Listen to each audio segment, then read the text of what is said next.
Welcome to the Pod of Inquiry, pushing the envelope for human understanding and optimization, the podcast for podiatrists.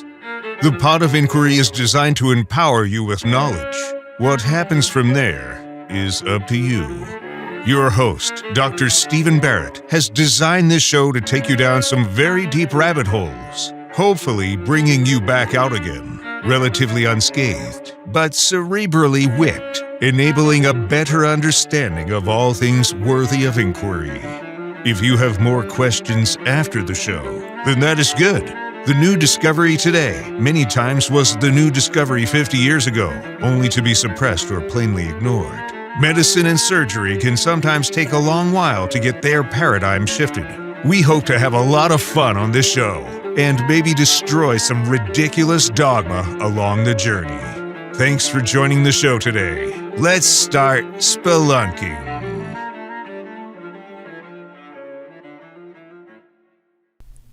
My guest today is Dr. Felix Scholz, who is the CEO of Infectolab-Americas. Dr. Scholz completed his PhD in cell biology at the University of Kiel in Germany and then completed his postdoctoral fellowship at the Mayo Clinic in Rochester, Minnesota. Dr. Scholz then continued on with additional fellowship training at the Center for Immunology at the University of Minnesota. We discussed different and specialized laboratory testing performed at his lab for both acute and chronic infections. We touch a little bit about long COVID and Lyme disease. I think you will find this conversation both interesting and very educational. Please enjoy my conversation with Dr. Felix Scholz. I'm here with Dr. Felix Scholz, who is the CEO of Infectolab-Americas, and we are going to talk about testing, particularly acute and chronic infection, and why the testing that your lab does is so much different than the general labs that we tend to use for all of the day-to-day testing. So thanks for taking the time, and welcome to the Pod of Inquiry. Thanks, Stephen. I feel honored to be here, and I hope I can share some thoughts of mine to what you just mentioned, lab testing and how it's done. Well, tell me how you got to where you are with Infectolab-Americas from Kiel, Germany, and your PhD in cell biology. Yeah, so it was quite a journey. I think, as you mentioned, I did my PhD at the University of Kiel in the Department of Dermatology in cell biology. And basically, I was doing back then skin research, skin infections, and skin inflammation. So basically, I got in contact with mostly at that time point innate immunity and metalloproteinases in the skin. And from there, I happened to, at the end, had a project where I learned that the mouse was made in a lab in the US, a knockout mouse for the gene we were interested in. So I just contacted the supervisor of that clinic, or not of the clinic, that was in lead of designing the mouse years ago. And he was happy to take me on as a postdoc. And that's how I switched over to Mayo Clinic, where he worked. And it was an awesome experience. That institution is just great. And as a researcher, the platform they give you and the interactions, it's unmatched from the stuff I've seen at universities or other working groups. Was just an amazing experience.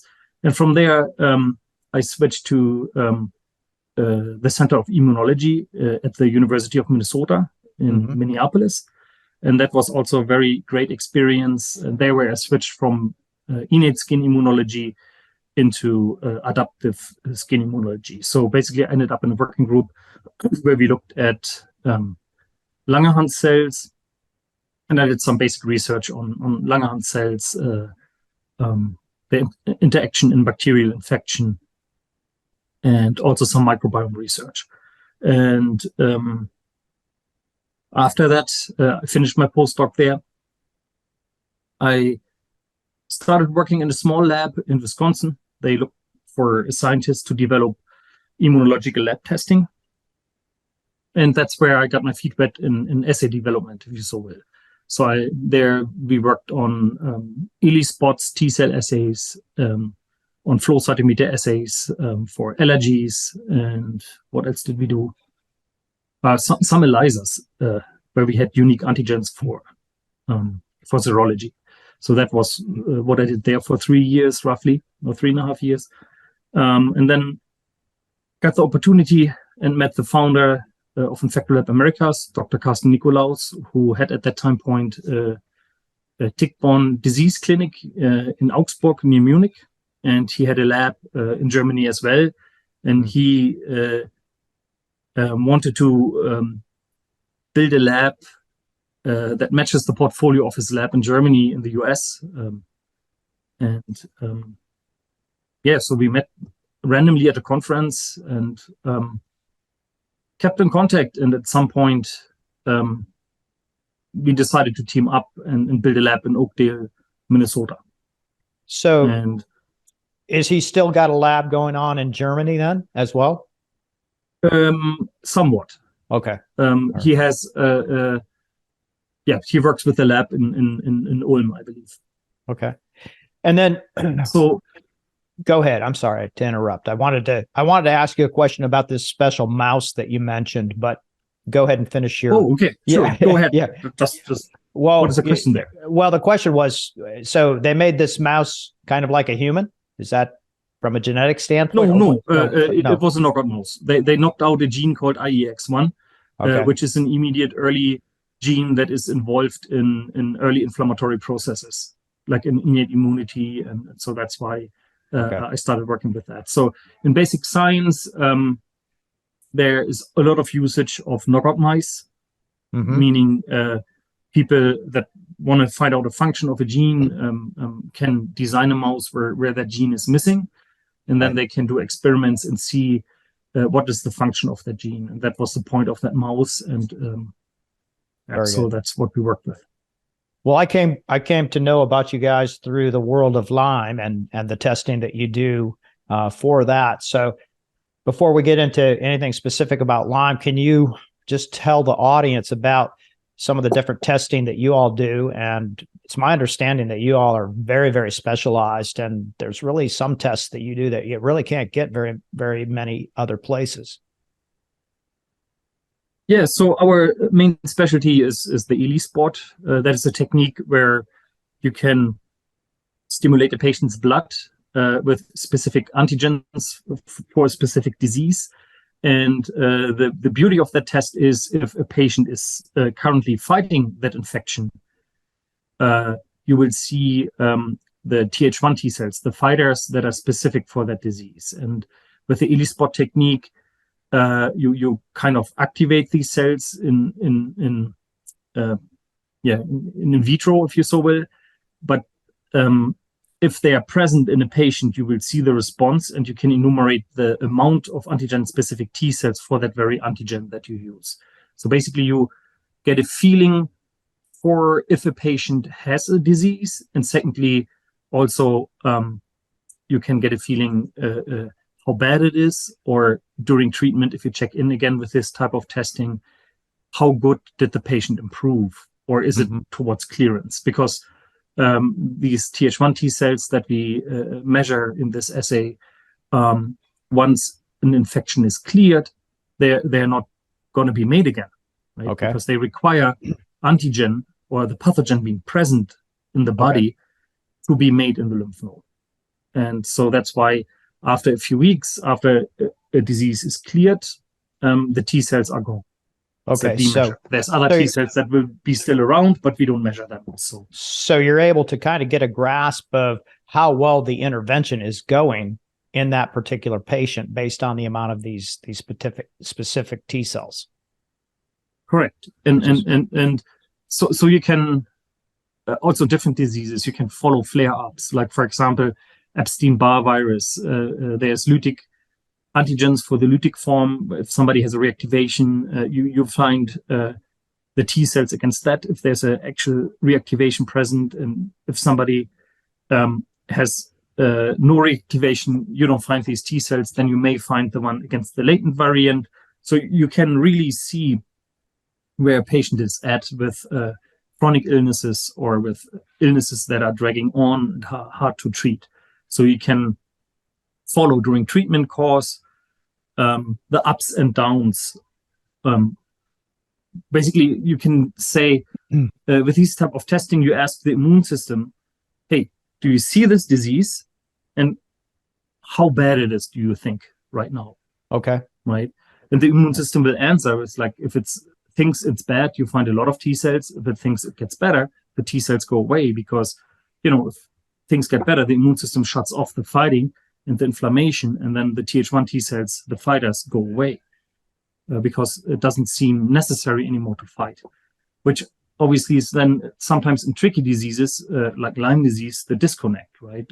Mm-hmm. If you have a disease that is tricky for the immune system to see and fight, right? That also means that in lab testing that uses indirect methods, it also sometimes is hard to see, because if the immune system doesn't know it and doesn't fight it, obviously your readout is going to be negative or going to be low, right? Right. And that is true for T cells as well, but also for serology. I mean, that's one of the reasons why I believe serology is sometimes negative. It's not because the labs don't have accurate lab tests. The reason is if there is no antibody, no IgG to measure, there's no IgG to measure. Then it doesn't matter how fancy your technology is or how good your antigens are, which is a topic too in lab testing. I think that needs a lot of recognition, is like what type of disease you're looking at and what type of antigens are good. That's always a very important question for assay development.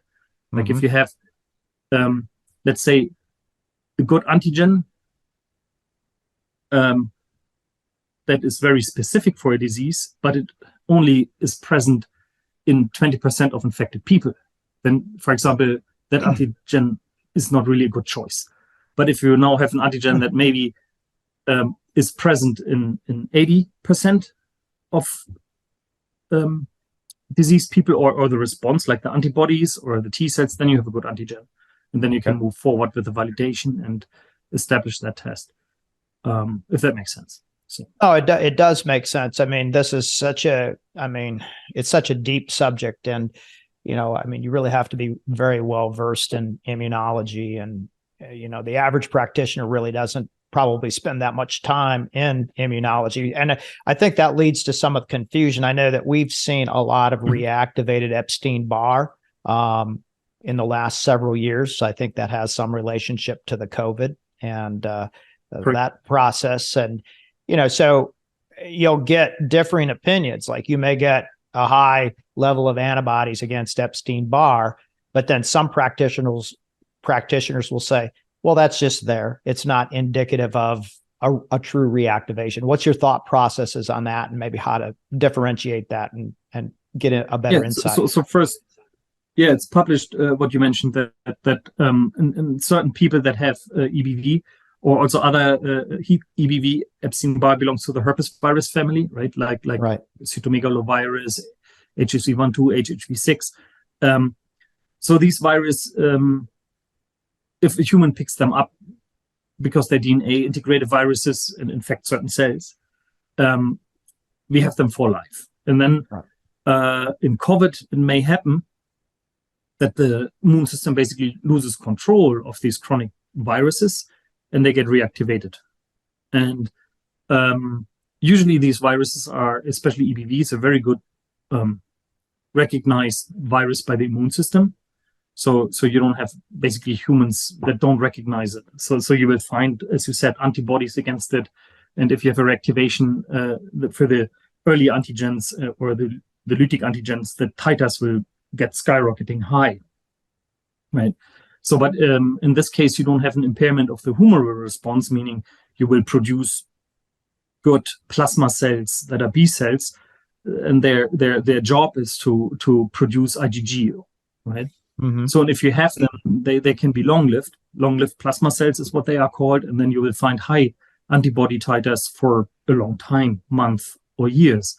So now if you have, in this case, a post-COVID patient that steps in, and you check for the titers of the lytic antigens, you will find high titers. The question is, in that case, if it's currently still a reactivation or if it calmed down, right? Right. And for that, people employ the IgM, but that is, it's okay, I would say, as a marker, but oddly enough, I would say IgA is a way better antibody to look for reactivation of these targets. Okay. But in the US, no lab, to my knowledge, at least sells IgA, right? So that's a little curiosity here. Okay.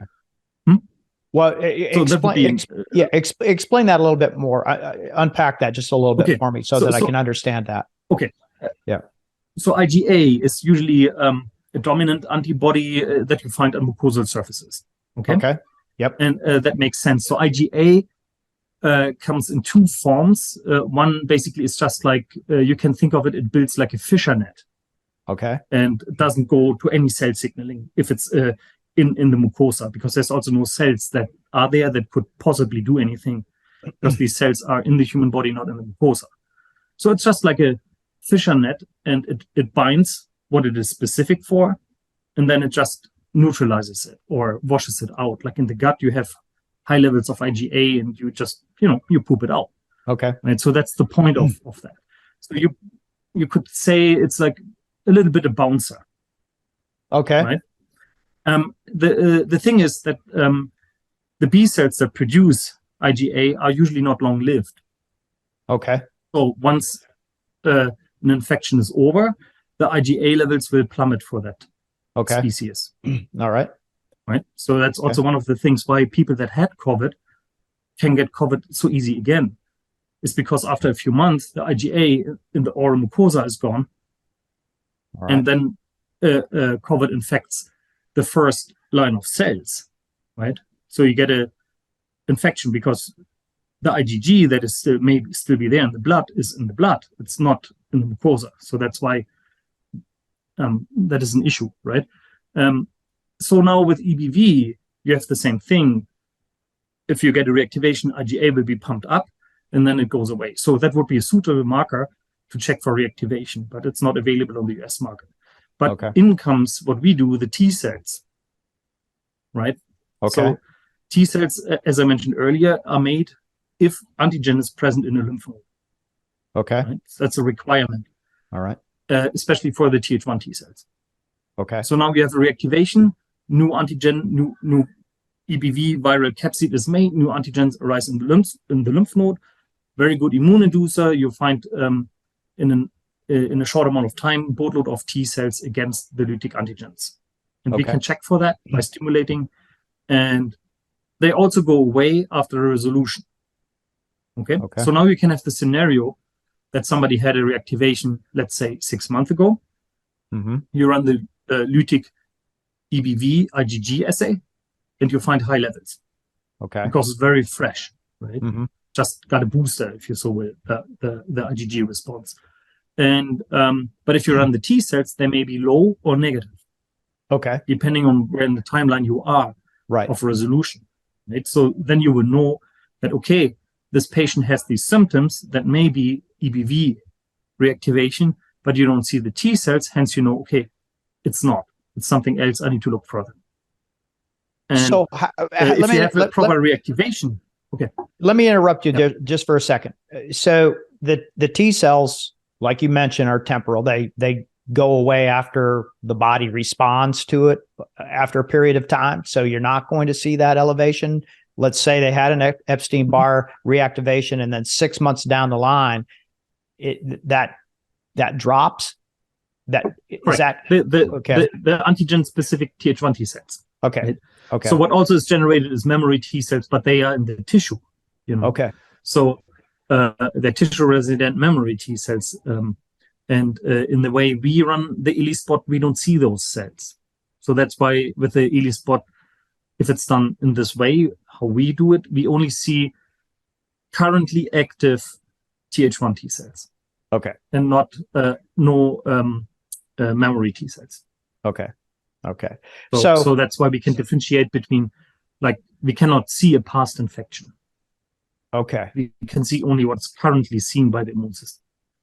So when you, on your website, you have a nice little infection testing guide that I like, where you differentiate between acute infection with symptoms and then late stage, and this is specifically for Lyme. And I think that's an interesting diagram, because you really kind of help look at this thing from a treatment standpoint, not just a diagnosis. It's like, okay, we made a diagnosis, but now how is it responding to the therapy that we're giving? So right. You talk about, let's say we have a suspicion that we got bit by a tick, and we want to look at this right away. So let's say I get bit by a tick tomorrow afternoon. What am I supposed to do? Get a blood sample and send it in right away? Wait a little bit? No. What? Okay. What? Yeah. So yeah. That's the thing. Like if you're a doctor and you pull out of a patient a tick, there's no lab test that is adequate to run, right? Okay. Because all the lab tests require certain situations, right? So, for example, an antibody test, if it's a disease that is good at so-called affinity maturation, meaning the reaction of the B cells, T follicle, helper cell, and antigen presenting cell to make specific antibodies, and then class switch to IgG, that process takes time. So usually, usually people say it's like 14 to 21 days until you can measure meaningful IgG amounts post primary infection. Okay. So with the PCR, for example, there you have some other odds against you, because if you have a tick bite, it's in the skin. So meaning you look for the DNA of a bug, and it's in the skin. So if you take a blood sample, you don't find the DNA in the blood. So that's also pointless. You have a chance of getting a PCR positive during dissemination of Borrelia, meaning when the bug leaves the skin and goes through the bloodstream and infects subsequent tissues. Mm-hmm. Right. So, and if you have a patient in that stage with a blood draw, you can catch it with a PCR positive. And with the T cells, you look at the timeline of at least 6 to 10 days until you can see antigen-specific T cells that are properly formed and in the bloodstream. So, so if somebody steps in with an acute tick bite, I would say lab tests 14 to 20 days afterwards would be a good recommendation, because it's not the fault of the lab tests in this case. It's just like you look for something that is not there, so it's pointless. Right, you're looking for something that develops to the infection, and it's not going to be, it's like a fracture sometimes doesn't show up on an X-ray for 7 to 10 days if it's a stress fracture. It takes a while for the testing, i.e. the radiograph that we're taking, to catch up with really what's going on physiologically. I understand that. That makes a lot of sense. Yeah, or if you let's say, I don't know, I'm not great at analogies, but I say them anyway. So let's say if you fish for spawned salmon in a river in Alaska. Okay. Right. And you have you use a fisher web that is designed for adults. Right. If fish upstream where they are spawned and small, you're not going to catch any of them. Correct. You have to go. You have to wait until they've grown, or go down the river where they swim to the ocean once they're grown, and then you can catch them. Got it. Right. So that is more. It's not the fault of the net in this case, right? The net is still fine, but the issue is the fish are too small to catch. Understood. Right. And so that's the same thing with lab tests. If you that's what I think sometimes is missing a little bit in the strategic thinking: when to test, what to test, where to test. Right. Because what I mentioned earlier, antigen is important. You have to have good antigens that are seen by a broadband population. Mm-hmm. Right. Second, you need to have accessible tissue to sample. Let's put it that way. Like a PCR for Lyme is super accurate. Okay. Right? But if you look for DNA in the blood where the DNA is not it doesn't matter that it is Right. very accurate. But if you would take a skin biopsy, like let's say an EM skin rash, Right. if the patient has that, then you probably have like 100% hit rate, Okay. right? Because Right. that's where Borrelia is in the skin, Right. where the skin rash is at, right? But Got it. arguably, if you have EM skin rash, you don't need to test at all because it's very clear. But unfortunately, that is not not in every patient or gets that. Also, sometimes the strain of Borrelia does a different skin rash, so it's missed. It's not always clear that it's EM skin rash. So there's Right. complication with that. Right. But I mean, that's what I mean, that the time, the antigen, and sample source is important. What was if you that? look in tissues, sample source. What sample can you take from a patient Okay. for a lab Okay. test? Right. Right. Okay. One, you don't want to bug a patient with like punch biopsies, like No, that's correct. all over the body. So Right. that's not feasible, right? Right. Or if you go for urine sample, it's like, why would you do a urine sample for a diagnostic of an infectious disease that sits in tissues, right? So Correct. so what is the likelihood of antigens or DNA being in measurable amounts going through the whole system of the blood, kidney, into the urine, and then being measurable in your sample, right? So these are all limitations that are not necessarily speaking to lab test quality. They're just then it's just like a little bit thinking about what makes sense. Does that make sense? Right. Right. Well, I think and that's why. I think your analogy with the fish makes a lot of sense. I mean, your net's not going to catch something if what it's trying to catch is so small, it's going to go right through the openings in the net. And I think, that makes perfect sense. But I think where a lot of the confusion is let's take Lyme, for example, just general laboratory testing, it doesn't seem to be very good compared to what you all do. So that is obviously some technology based as well, right? I mean, assuming that your test. Yeah, okay.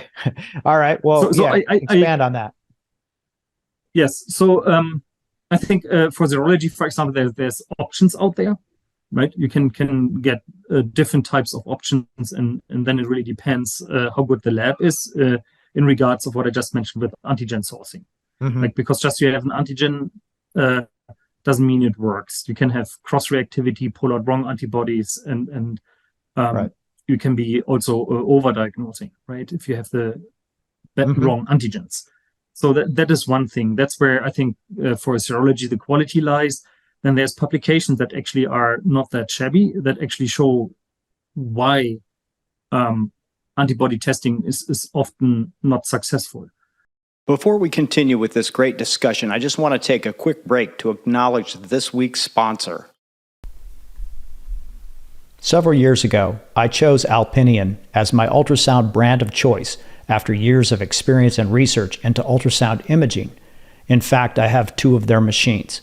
Alpinion has incredible precision and penetration built into their technology that, in my opinion, is simply the best value in all of the ultrasound imaging space.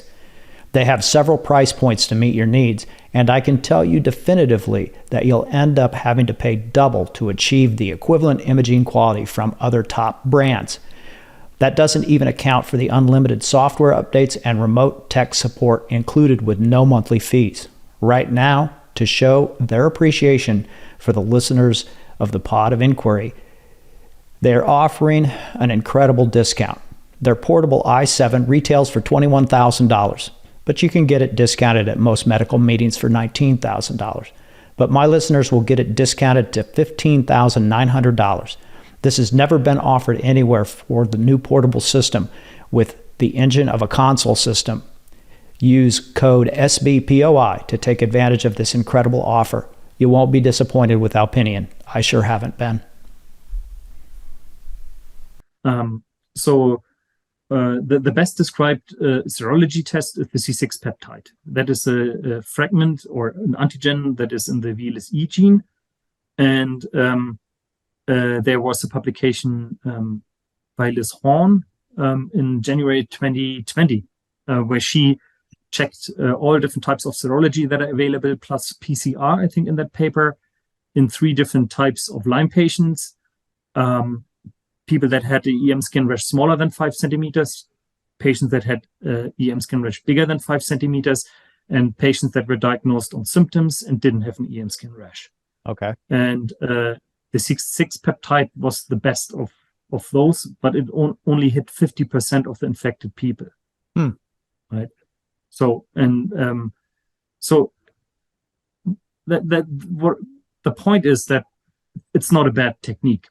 It's a good antigen, and it's a good technique with an ELISA. You cannot go wrong with that. But the issue is that you have other publications. Most of them were done in mice. So we have to be a little bit careful with interpolating to humans, because in humans things may be different.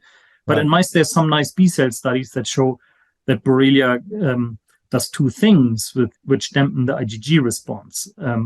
One is that it's a so-called Th1 prone disease, meaning what we talked earlier before, the reaction in the lymph node drives Th1 T cells. For a good humoral response, is a requirement of a T cell, antigen-specific T cell that needs to be generated in the lymph node.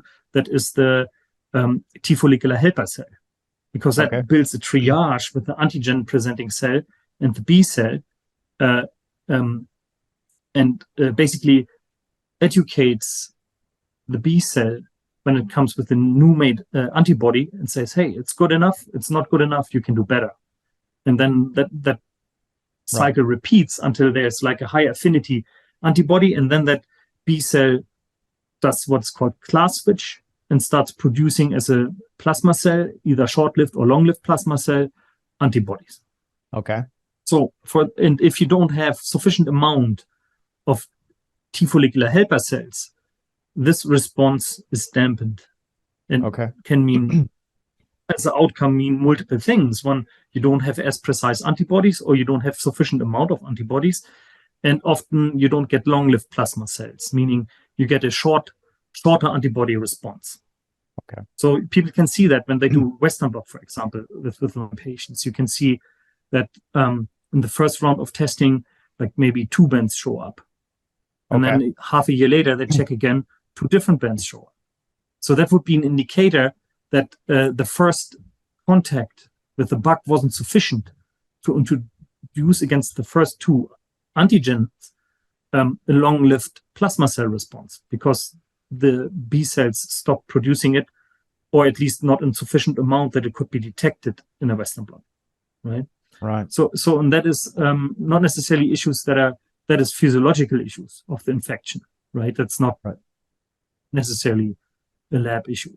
And another thing is, in mice, it was shown that it also can abrogate this interaction, and then the outcome is no antibodies. Okay. Right. So if you have no antibodies, obviously looking at serology, even if you have great antigens, great platforms, doesn't help you, because what's not there, you cannot measure. That's pretty empirical. And then, yes. And for T cells, it's like one step ahead. And especially we look at Th1 T cells, and Borrelia is a Th1 prone disease. So we have better chances of finding the T cells. We also don't see them always, because also there is required that sufficient amount of antigen is there. Borrelia is a slow dividing bug. So you don't have often high titers of the bacterium in the human body.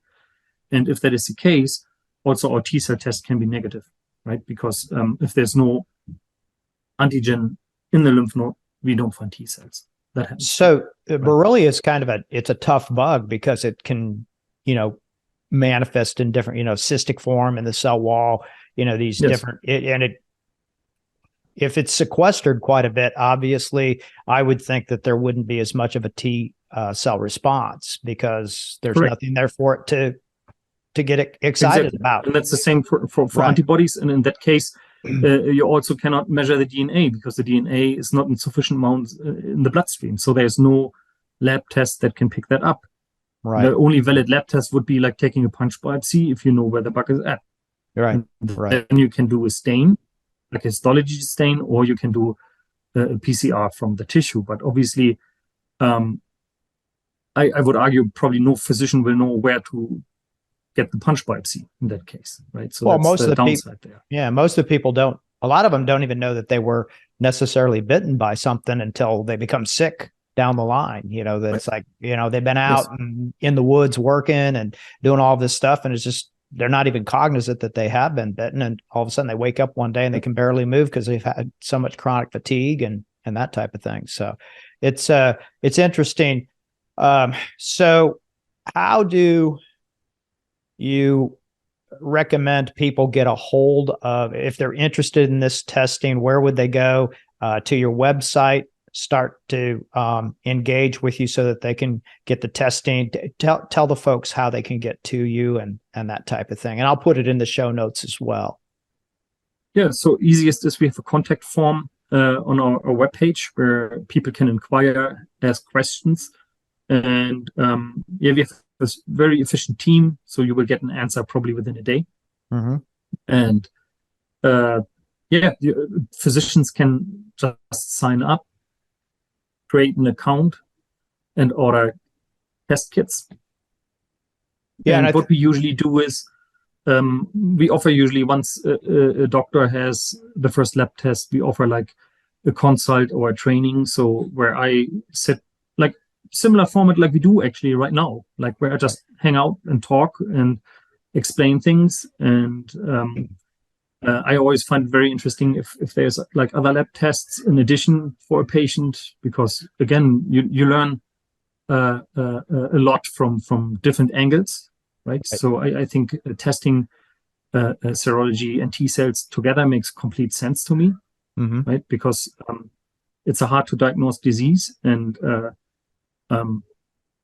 so it's just interesting for me too, like to talk about these details. And then I usually walk them through what our T cells can do. Also similar manner like we just did, explain immune responses, what is that, and why can we pick up the Th1 T cell response, and why is that useful?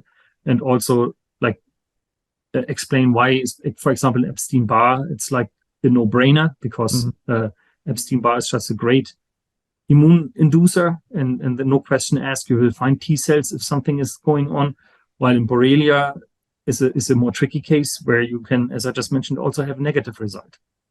Right? And you all are doing some testing now for long COVID, I see, and looking at some of the cytokines. Can you give us a little primer on that? Yeah, so we put a little thought to that, because I believe long COVID is very tricky, because you can have patients from different angles there. Like you can have somebody who had Delta variant, long haul may be different because Delta did different tissue infections, different tissue damages than the later variants. So I would assume it's not one size fits all. Maybe also different if somebody picked up long haul COVID a year ago or 6 months ago. So if you only look for cytokines, you will get results anything under the sun, right? Because it depends on the proximity when the infection was, what else goes on.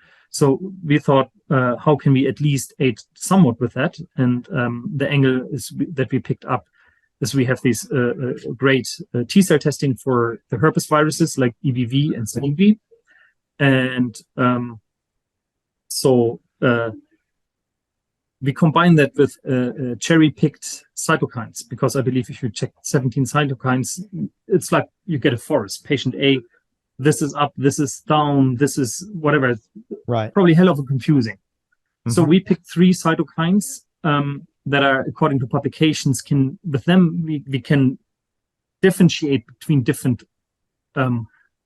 things. We can also differentiate if somebody has long haul COVID or a chronic fatigue syndrome.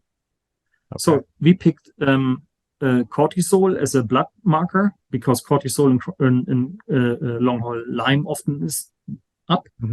IL-1 beta, TNF alpha, and IL-6. So these 4 markers are usually all published to be up in long haul COVID patients. In addition, we run the lytic latent EBV and CMV, because these viruses tend to get reactivated in long haul patients. So we can see if somebody has long haul and in addition has symptoms from this reactivation of these viruses. Second, we can distinguish with a For markers, if it's actually long haul at all, right? Because if you have chronic fatigue, the EBV often is reactivated. So if you find now a situation where you find the lytic T cells against EBV, but IL-1 beta is down, then you know it's probably a reactivation of EBV in context of chronic fatigue, not of long haul. The reason being that IL-1 beta usually does not get upregulated in the bloodstream in an EBV reactivation. Usually TNF alpha and IL-6 are upregulated in an EBV thing. Okay. So you have this as a differentiator. And cortisol in most EBV reactivation is down as well. So you have that as the tip of the scale. Is that an English term? I don't even know.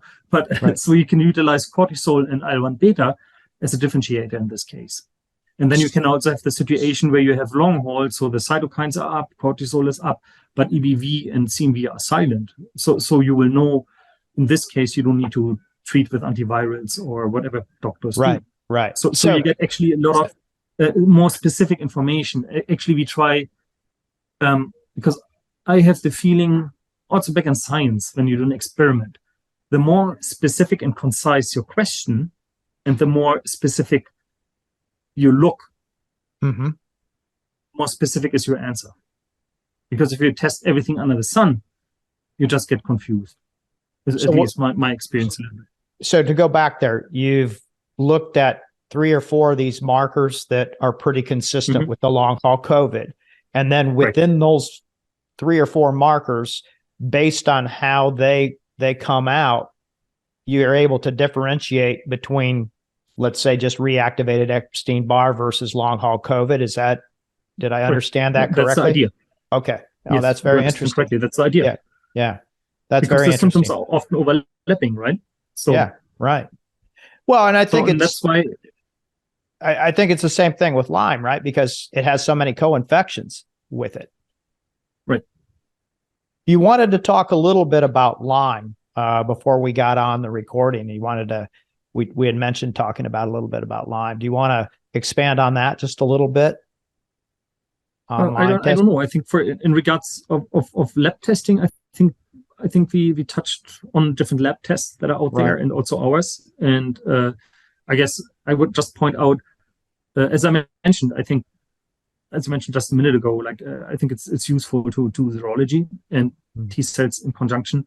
And once you have somebody with Lyme T cells positive, you can just utilize them as your as your monitoring test if treatment works, or if they if they improve, if they get worse.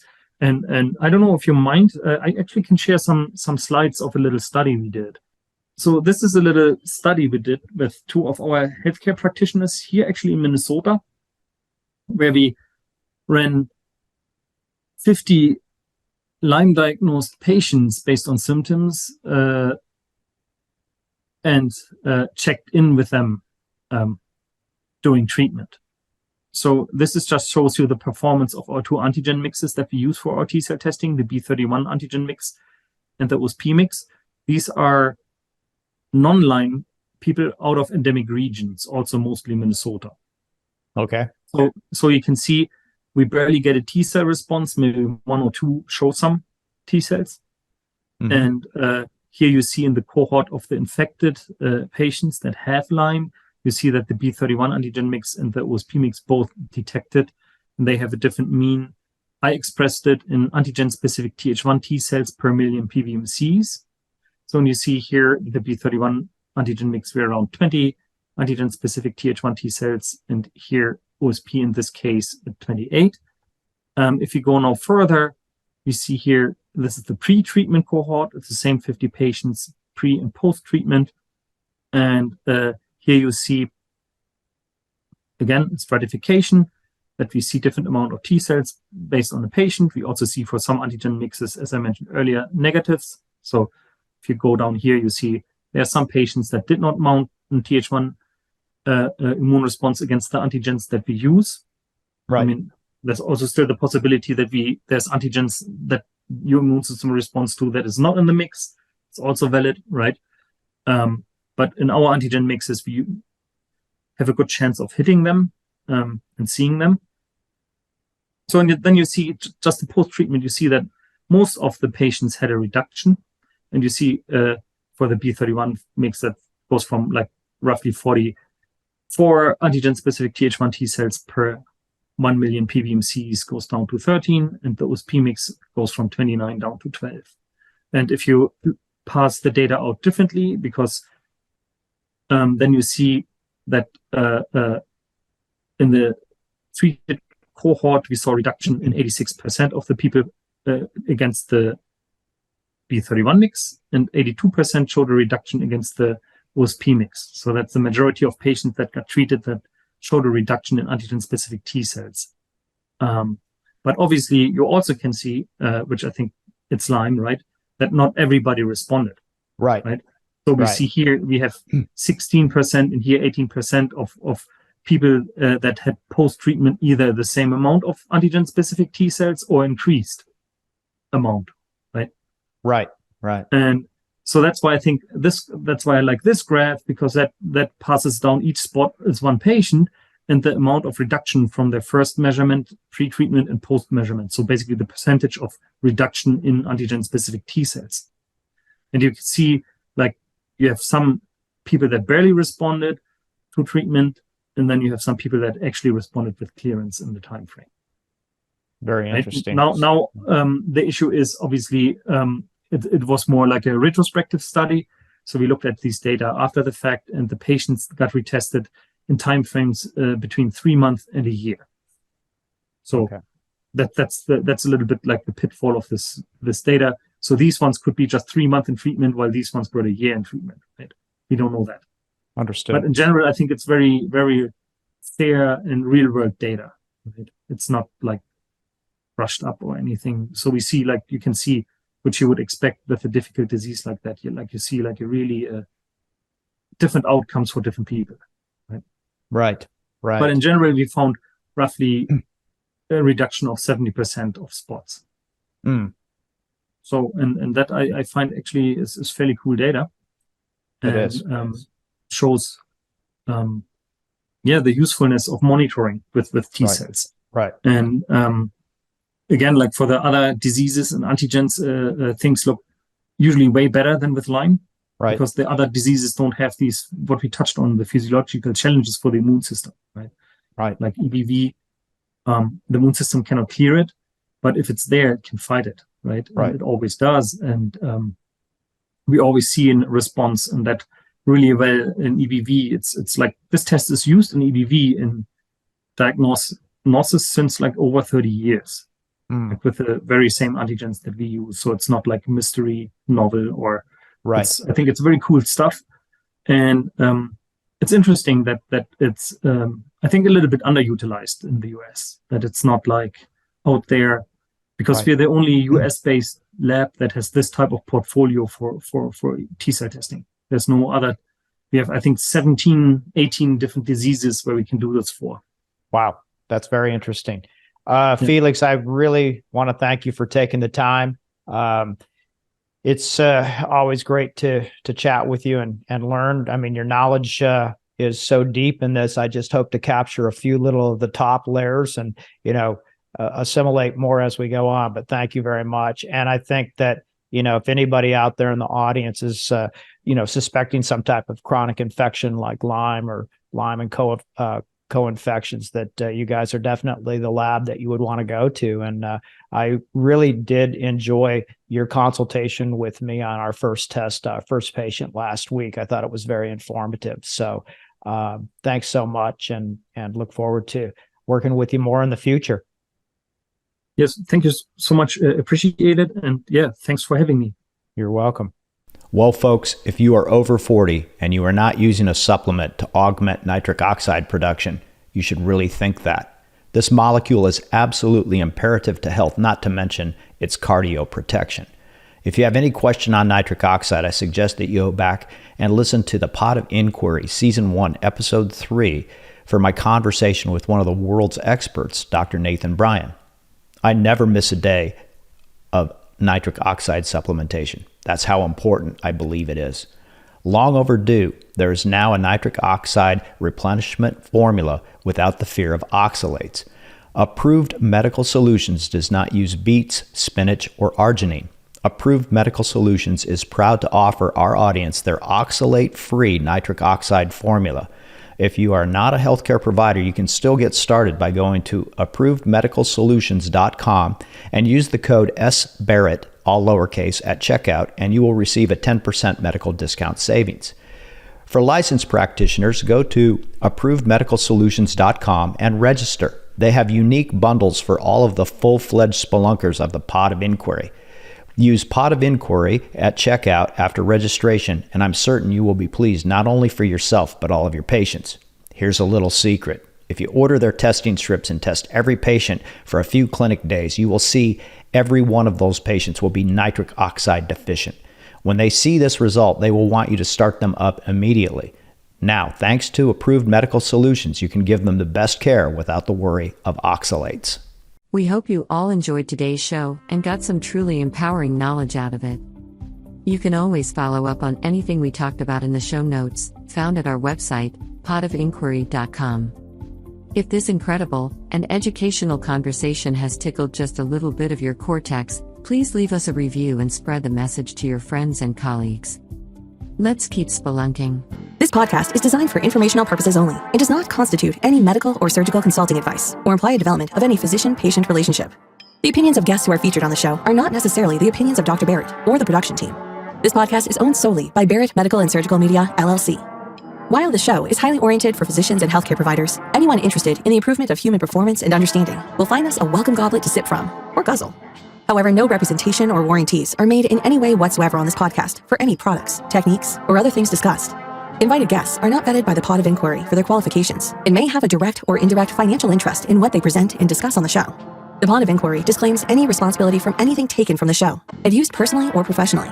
It is a responsibility of the listener to perform their own due diligence prior to the implementation of any ideas, products, techniques, or anything talked about on the show.